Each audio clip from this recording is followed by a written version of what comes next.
우리가 지난주에 이 요셉 이야기의 특징에 대해서 함께 살펴본 바 있습니다. 요셉의 이야기에는 기적이 등장하지 않는다라고 말씀을 드렸습니다. 요셉의 이야기에는 홍해를 가르는 기적도 없고 하나님께서 갑자기 짠하고 나타나셔서 모든 상황을 한 번에 바꾸고 전쟁을 승리하게 하시는 그런 기록도 없습니다. 심지어 요셉의 이야기에는 하나님께서 떨기나무 불꽃 가운데 나타나셔서 요셉에게 직접적으로 말씀하시는 장면도 기록되어져 있지 않습니다. 그런데 그럼에도 불구하고 요셉의 이야기는 성경에 나오는 다른 어떤 이 성도들, 다른 선배들에 대한 기록보다도 더 깊이 하나님을 만나고 경험했던 요셉의 이야기가 기록되어져 있다라는 것입니다.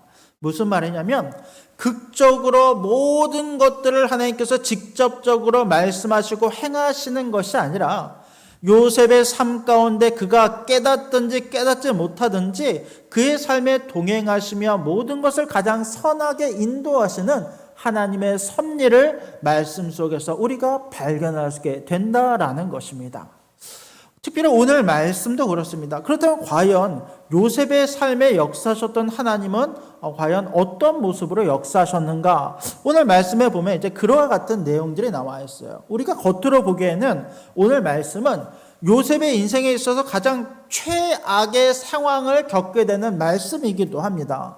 여러분 오늘 말씀을 보면 요셉이요, 그의 형제들에 의해서 배신당하고 애굽 땅으로 팔려가는 거예요. 한 사람의 인생에 있어서 가장 최악의 시간, 최악의 상황을 요셉이 겪고 있다라는 것입니다. 그렇다면 이런 최악의 상황 가운데 과연 하나님은 어떻게 역사하셨는지, 또 이 가운데 요셉이 느꼈던 그 하나님의 손길은 무엇이고 성경은 거기에 대해서 무엇이라고 말씀하고 있는지를 우리가 말씀을 통해서 함께 살펴보기를 원합니다. 먼저 우리가 1절, 우리 12절 말씀을 같이 한번 읽어봅시다. 12절입니다. 시작. 그의 형들이 세겜에 가서 아버지의 양떼를 칠 때에, 자, 이 13절부터 12절부터 평범치 않은 시작이 이루어집니다. 그의 형제들이 세겜이라고 하는 곳에 가서 아버지의 양을 쳤다라고 나와요. 여러분, 형제들의 주요 직업은 이제 목축업입니다. 아버지를 따라서 집안의 모든 양떼와 이 소와 양과 가축들을 돌보는 일을 하는 것이 형제들의 주된 일입니다. 근데 이들이 원래 거했던 곳은 이제 헤브론이라고 하는 지역인데, 그 헤브론 지역에 기근이 들었는지 이 양떼를 먹을 것이 부족해지니까 이 양떼를 저 멀리 있는 이 세겜이라고 하는 것은 헤브론에서 한 80에서 90km 정도 떨어져 있는 꽤 먼 거리예요. 한 3, 4일 정도를 걸어가야 되는 곳입니다. 근데 이 형제들이 그곳까지 가서 그곳에서 양을 치기 시작했다라는 거예요. 이게 이상한 이유는 뭐냐면 불과 2, 3년 전에 어떤 일이 있었냐면 이 야곱과 그의 형제들이 세겜 땅에 거하다가 그곳에 있었던 세겜, 하몰의 아들 세겜이 사람 이름이기도 하고 지명이기도 합니다. 이 세겜이 야곱의 딸이었던 디나를 강간하는 사건이 벌어져요. 그때 다른 형제들이 거기에 분노해서 세겜과 그 하몰의 이 모든 그 일족들을 속여서 그들을 다 죽이는 사건이 벌어져요. 그리고 나서 야곱과 그 가족들이 그들이 두려워서 그곳을 피해서 도망 나와서 살게 된 것이 바로 이 헤브론 지역인 것이거든요. 자, 그런데 그 아들들이 지금 다시 세겜 지역까지 가서 그곳에서 양을 치기 시작했다라고 하는 것은 그 지역이 원래 비옥한 지역이어서 많은 풀들이 났기 때문에 이 양떼들을 보낸 것도 있지만, 또 한편으로 그곳에 아들들을 보냈던 야곱의 마음이 어땠겠습니까? 혹 그곳에 있었던 다른 세겜 족속들에 의해서 해코지를 당하지는 않을까라고 하는 두려움이 야곱의 마음에는 자연스럽게 생길 수밖에 없는 거예요.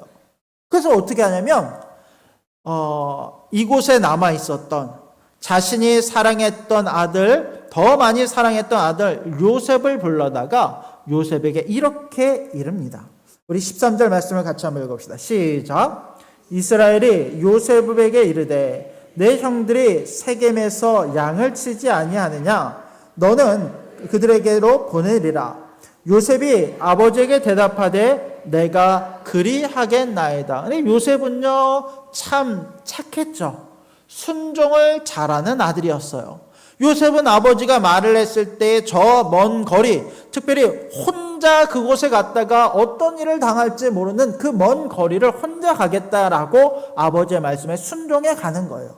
그런데요 14절을 보면 이렇게 이야기하죠. 14절입니다. 시작. 이스라엘이 그에게 이르되 가서 내 형들과 양떼가 다 잘 있는지를 보고 돌아와 내게 말하라 하고 그를 헤브론 골짜기에서 보내니 그가 세겜으로 가니라. 그러니까 야곱의 이스라엘 마음, 그러니까 야곱이 이스라엘이라고 이름이 바뀌지 않습니까? 이 야곱이요 걱정이 되는 거예요. 야, 형들이 잘 있는지 양떼가 잘 있는지를 잘 가서 보고 나에게 돌아와서 그 모든 것을 일러라라고 이야기를 하는 거예요. 요셉이 그 말씀에 순종하여 그 길을 떠납니다. 홀로 그 길을 떠나요. 먼 길을 3일을 꼬박 가서 비로소 그곳 세겜 땅에 이르게 됩니다. 근데 그곳에 이르러서 주변을 찾는데 이 형제들의 일행이 보이지 않는 거예요. 세겜이라고 하는 것이 이렇게 작은 곳도 아니었지만 그러나 보통 그 형제들이 양을 치던 곳이 분명히 있었을 거예요. 그러니까 그곳을 주요한 곳을 이곳과 저곳과 찾아볼 만치 찾아보는데도 불구하고 이 형제들을 찾을 수 없는 거예요. 성경은 그것을 뭐라 이야기하면 요셉이 그곳에서 방황하였더라라고 이야기하는데 그 광야길에서 형제들을 찾지 못하는 상태예요. 보통 이럴 때가 제일 난감해요. 왜냐하면 임무를 받고 왔는데 형제들을 찾지 못하면 어떻게 해야 됩니까? 그냥 돌아갑니까? 아니면 계속해서 찾아야 됩니까? 근데 정말 우연히도 그때 마침 어떤 사람이 요셉에게 다가옵니다. 그리고 요셉에게 이렇게 이야기를 해요. 15절 말씀을 같이 한번 읽읍시다. 시작. 어떤 사람이 그를 만난즉 그가 들에서 방황하는지라. 그 사람이 그에게 물어 이르되 내가 무엇을 찾느냐. 이 장면이 재밌는 이유는 보통 내가 어떤 곳을 가서 사람들을 찾는데 못 찾아요. 그러면 보통의 경우는 내가 어떤 사람들을 찾아가서 그 사람들에게 묻는 것이 일반적이에요. 저기 혹시 우리 형제들을 못 봤습니까? 이만한 양들과 가축들을 거느리고 있고 몇 명의 사람들이 있는데 그 사람들을 혹시 못 봤습니까? 라고 묻는 것이 일반적이에요. 그런데 오늘 성경을 보면 요셉이 그 사람에게 가서 묻는 것이 아니라 그 사람이 먼저 와서 방황하는 요셉을 찾아와서 요셉에게 묻고 있는 거예요. 네가 무엇 때문에 지금 방황하느냐? 무엇을 찾고 있느냐? 16절을 보면 요셉이 이렇게 이야기합니다. 내가 내 형들을 찾아오니 청하건대 그들이 양치는 곳을 내게 가르쳐 주소서. 그런데 정말 우연히도 정말 공교롭게도 17절을 보았더니 이 사람이 그 형제들을 만난 적이 있더라는 거예요. 같이 한번 읽어봅시다. 시작. 그 사람이 이르되 그들이 여기서 떠났느니라. 내가 그들의 말을 들으니 도단으로 가자 하더라 하니라. 요셉이 그의 형들의 뒤를 따라가서 도단에서 그들을 만나니라. 마침 그 사람이 그 형제들이 하는 이야기를 우연히 들었는데 그 사람들이 어디로 갔다? 도단이라고 하는 곳으로 갔다라는 거예요. 여러분, 이 모든 것들은요 우연의 연속처럼 느껴집니다. 어떤 사람이 자기를 찾아온 것도 그렇고 그 사람이 마침 형제들의 이야기를 들었던 것도 그렇고 마침 그의 막내 동생이었던 요셉을 만나고 요셉에게 도단으로 간 것을 이야기하는 모든 과정이 우연인 것처럼 느껴져요. 그러나 여러분, 우리의 인생에 우연이 있습니까? 없어요. 모든 우리의 인생과 우리의 삶은 하나님의 놀라우신 계획 안에 있음을 기억할 수 있게 되기를 원합니다. 우리는 알지 못하지만 하나님께서 이 모든 것들을 통해서 요셉을 그의 형제들에게 인도하고 계시더라라는 것입니다. 유대인의 전승에 의하면 유대인들은 이 어떤 사람을 무엇이라고 생각했냐면 천사라고 여겼다고 해요. 유대인들은 하나님께서 천사들을 보내셔서 그 천사로 하여금 요셉을 만나게 하시고 요셉에게 이와 같이 이르셨다라고 생각하고 그렇게 믿더라라는 거예요. 물론 그 사람이 진짜 천사였는지 아니면 사람이었는지 우리는 알 수는 없습니다만 분명히 우리가 알지 못하는 하나님의 계획이 요셉의 삶 가운데 드러나고 있는 것을 발견하게 되더라는 거예요. 물론 여러분 그렇다고 해서 이것이 좋은 결과로 이어지는가라고 봤더니 우리가 바라보는 오늘 말씀 안에서의 우리가 닿는 시선의 끝자락까지 보았을 때 이것은 좋은 결과로 이어지지는 않았어요. 왜? 요셉이 결국 형제들에 의해 팔려가는 시작점이 되니까. 자, 그런데 한번 계속해서 말씀을 봅시다. 18절을 보았더니 이렇게 말씀 같이 한번 읽어봅시다. 18절입니다. 시작.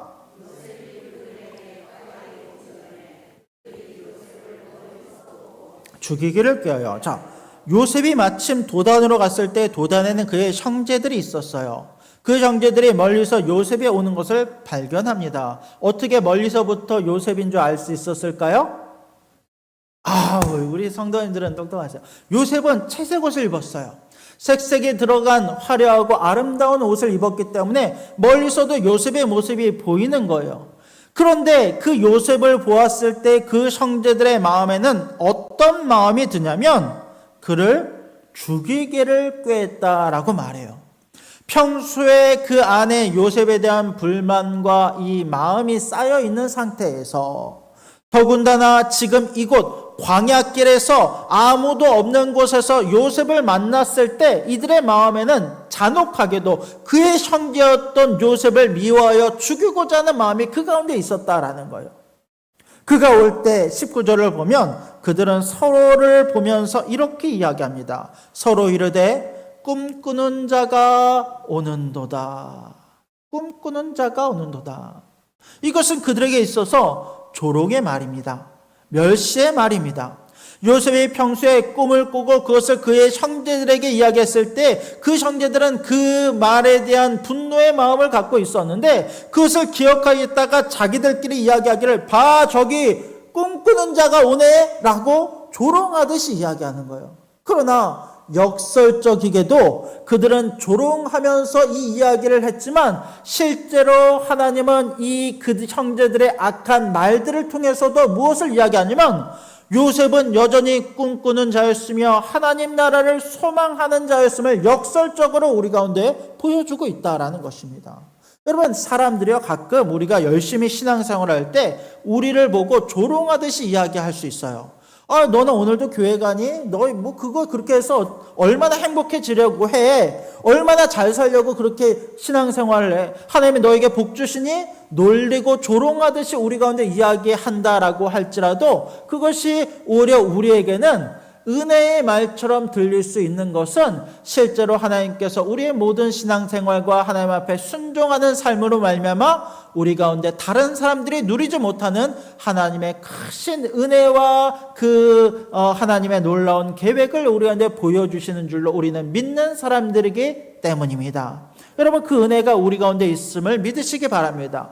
주변에 사람들이 조롱해도 우리의 마음이 흔들릴 필요가 없다는 거예요. 우리는 하나님 앞에 늘 신실하게 우리가 옳고 의롭다라고 생각하는 길을 선하게 따라가는 우리들이 되면 됩니다.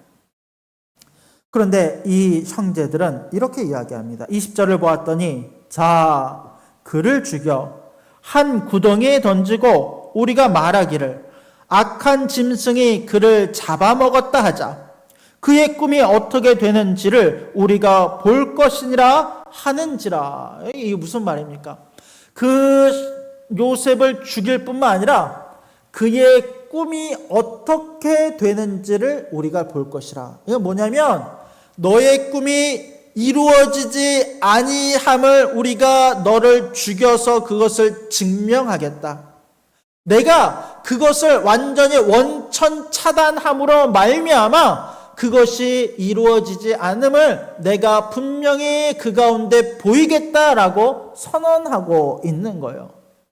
여러분 요셉의 형제들이요 다 나쁜 사람들인 것은 아니에요. 그러니까 무슨 말이냐면 첫째였던 르우벤은 조금 있다 보면 그 형제들을 만류하기도 하고, 유다를 보면 유다도 그 죽이는 것을 이제 피하자라고 이야기를 하기도 하고, 또 그의 형제였던 레위와 시므온 같은 경우는요, 그의 자매였던 디나가 강간을 당했을 때 분노하는 마음으로 형제를 사랑하는 마음으로 막 나아가서 전쟁을 벌일 정도로 어떤 면에 있어서는 각 사람마다 보면 선함이 있고 각 사람마다 의로움이 있는 사람들이에요. 근데 재밌는 것은 뭐냐면 사람마다 보면은 괜찮은 사람들일지 모르지만 때로 그들 가운데 부정적인 감정과 말들이 공유되기 시작하고 그들 가운데 숨어져 있는 간악한 마음이 죄성이 드러나기 시작할 때, 특별히 그 죄의 모습들이 서로 간에 공유되어지기 시작할 때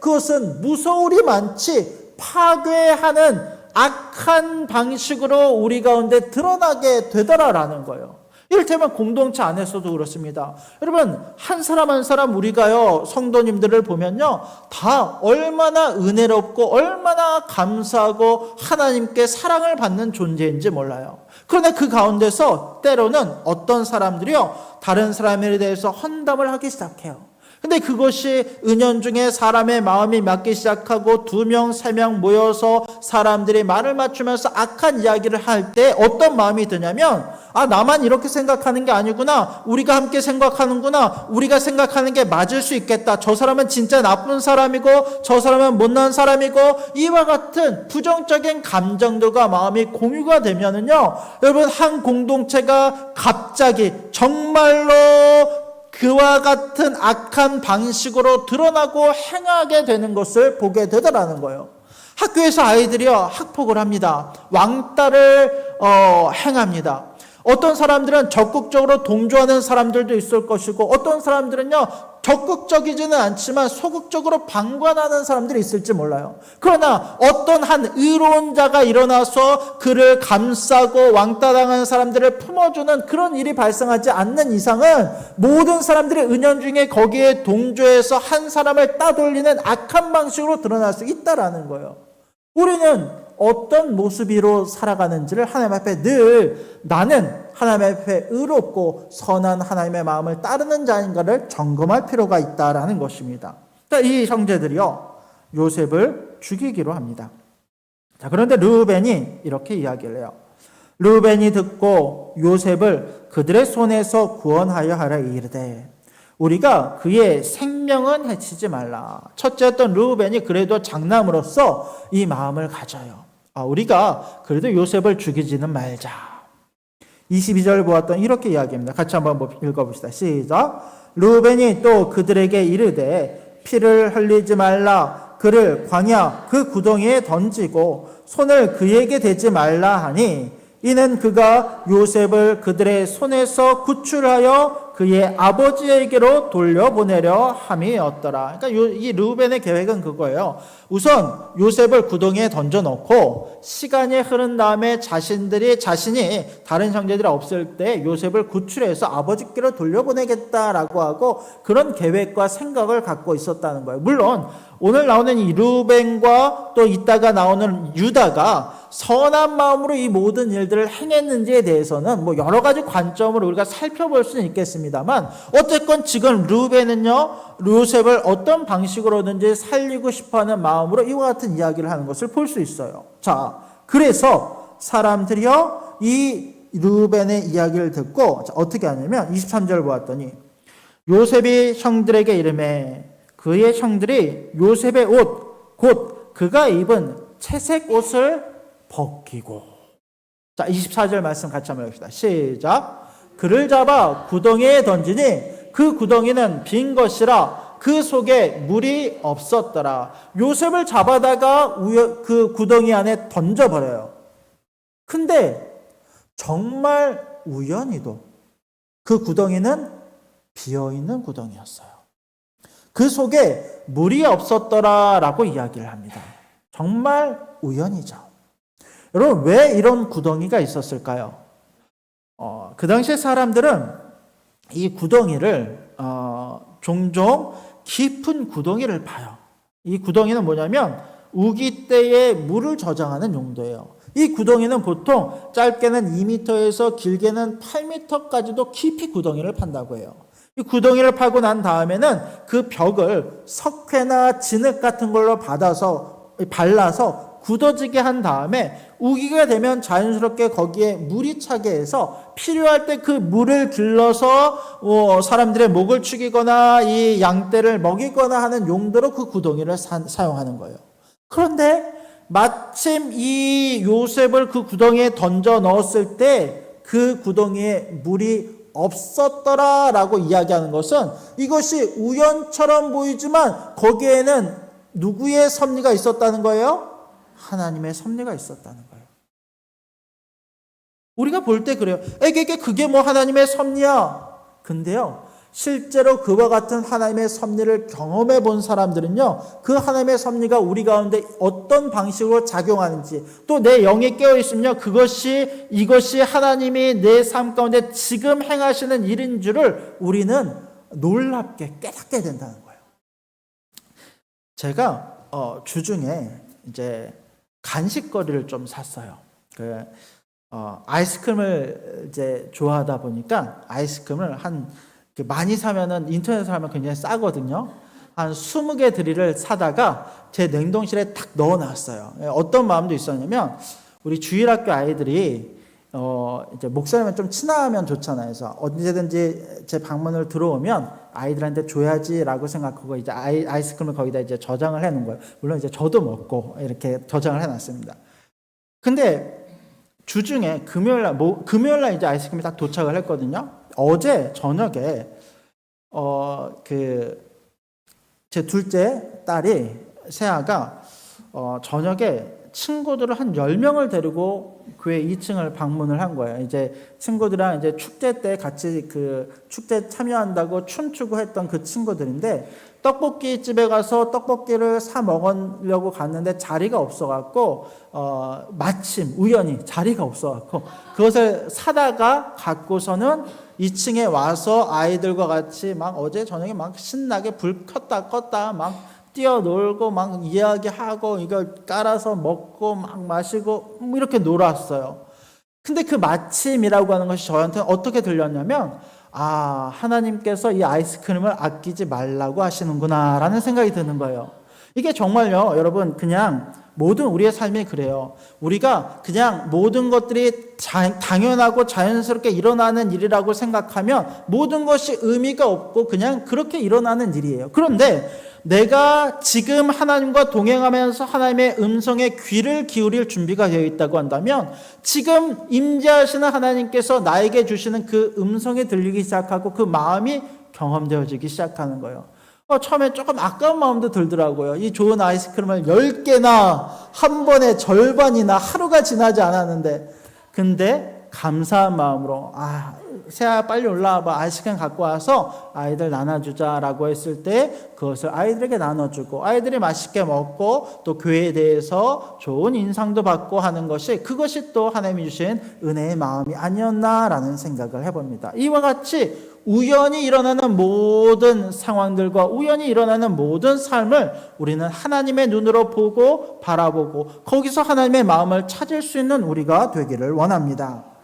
25절을 보면 이렇게 이야기합니다. 그들이 앉아 음식을 먹다가 눈을 들어 본즉 한 무리의 이스마엘 사람들이 길앗에서 오는데 그 낙타들의 향품과 유향과 몰약을 싣고 애굽으로 내려가는지라. 자, 이 청제들은 정말 이 간악한 게 구덩이에 요셉이 빠졌는데 그 옆에 앉아서 음식을 먹어요. 거기서 음식을 먹으면서 요셉에게 물이라든지 음식을 줬겠습니까? 안 줬죠. 요셉은 지금 죽이려고 그 구덩이에 넣은 거예요. 근데 그 옆에서 자기들은 히히호호 하면서 히히낙낙 음식을 먹고 있는 그 모습이요, 얼마나 무섭게 느껴지는지 모릅니다. 그런데 마침 우연히 그곳에 미디안 상인들이 지나가기 시작했어요. 이 미디안 상인들은 애굽을 향하여 가는 중이었습니다. 그때 마침 우연히 유다의 머릿속에는 이런 생각이 들었어요. 26절 말씀을 같이 한번 읽어봅시다. 시작. 유다가 자기 형제들에게 이르되 우리가 우리 동생을 죽이고 그의 피를 덮어둔들 무엇이 유익할까? 27절. 자, 그를 이스마엘 사람들에게 팔고 그에게 우리 손을 대지 말자. 그는 우리의 동생이요 우리의 혈육이니라 하매 그의 형제들이 청종하더라. 이 유다의 말에 사람들이 귀를 기울이죠. 이 재밌는 게 뭐냐면 유다가 이제 리더십을 가져요. 형제들 사이에서. 유다는 이제 원래 넷째예요. 첫째 르벤, 그리고 시몬, 레위, 그 다음에 이제 유다는 넷째인데, 자, 이때부터 유다는요, 형제들 안에서 리더십을 가져요. 그리고 나중에 보면 이 유다를 통해서 메시아가 등장함으로 말미암아 영적인 장자의 역할을 이제 유다가 하는 것을 보게 됩니다. 그 형이었던 르벤, 첫째가 있었지만, 르벤은요, 그의 아버지의 첩을 통간하는 간음죄를 저질러서 그의 지위가 박탈이 되었고, 또 레위와 시므온 둘째와 셋째는 하몰의 아들 세겜의 일족들을 몰살시킴으로 말미암아 잔혹한 기계라는 별명을 듣고 그 죄로 말미암아 하나님의 은혜로부터 한 발짝 물러나게 되는 것을 볼 수 있어요. 그 유다가 장자의 역할을 지금 감당하고 있는 거예요. 이 이야기를 들었을 때 그 형제들이 그것을 청종합니다. 마침 28절 말씀을 같이 나누겠습니다. 시작. 그때 미디안 사람 상인들이 지나가고 있는지라 형들이 요셉을 구덩이에서 끌어올리고 은 20에 그를 이스마엘 사람들에게 팔매 그 상인들이 요셉을 데리고 애굽으로 갔더라. 자, 그때에라고 나와요. 하나님의 때에. 우리가 보기에 모든 것이 우연히 일어나지만 가장 정확했던 하나님의 때에 미디안 상인들, 이 이스마엘 사람들이 요셉을 그 형제들에게 은 20에 샀을 뿐만 아니라 그 요셉을 데리고 어디로 갑니까? 애굽으로 가요. 자, 우리는 여기서 알 수 있어요. 오늘 이야기는요, 사실 긍정적인 이야기는 아닌 것 같아요. 형제들이 요셉을 팔아 넘기는 이야기고 요셉이 노예로 애굽에 팔려갔다는 이야기를 여러분 누가 웃으면서 할 수 있겠습니까? 근데 우리는 이 모든 과정 가운데서 세심하게 숨어져 있는 하나님의 손길들을 발견하기 시작했어요. 그리고 이 마지막 이야기의 끝에는 요셉이 애굽으로 팔려간 이야기로 끝마치는 것을 보게 됩니다. 여기서 우리는 무엇을 알 수 있습니까?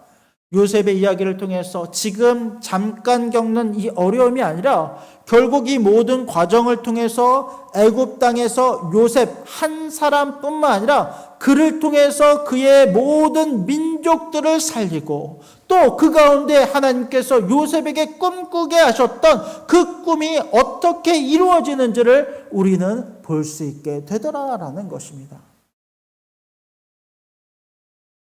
여러분, 말씀을 정리하겠습니다. 요셉은 그의 마지막 시기에 이 자신의 삶에 일어났던 모든 삶의 이야기에 대해서 이렇게 고백을 합니다.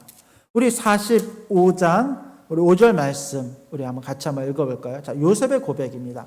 같이 읽겠습니다. 시작. 당신들이 나를 이곳에 팔았다고 해서 근심하지 마소서. 한탄하지 마소서. 하나님이 생명을 구원하시려고 나를 당신들보다 먼저 보내셨나이다. 자, 이 상황에서 요셉은요, 하나님의 손길을 경험하는 거예요. 내 삶에 역사하시는 그 하나님의 이야기를 그는 캐치해서 나의 이야기로 받아들이고 있어요.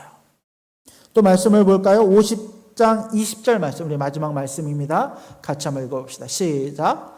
당신들은 나를 해하려 하였으나 하나님은 그것을 선으로 바꾸사 오늘과 같이 많은 백성의 생명을 구원하게 하시려 하셨나니 하나님은 그것을 선으로 바꾸사 오늘과 같이 많은 백성의 생명을 구원하시게 하시려 하셨나이다. 이것이 요셉의 고백이었다라는 것입니다.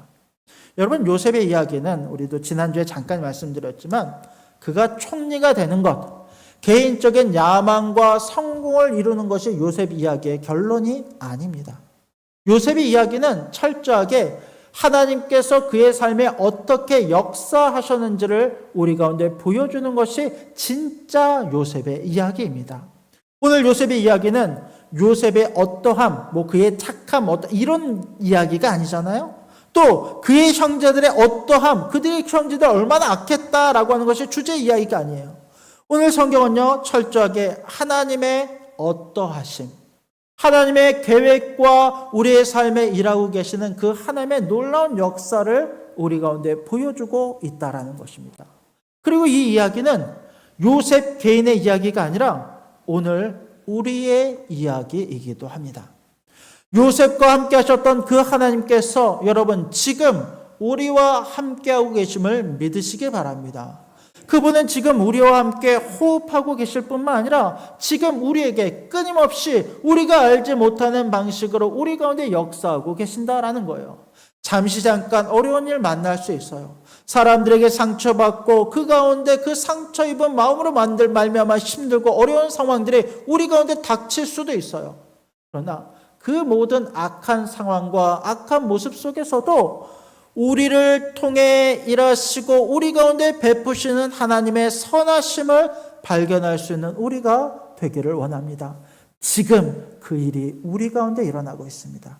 그 하나님의 은혜를 붙잡고 하나님의 계획을 바라보며 주와 동행하는 삶을 살아가는 저와 여러분들이 될 수 있기를 주님의 이름으로 간절히 부탁드립니다. 아멘.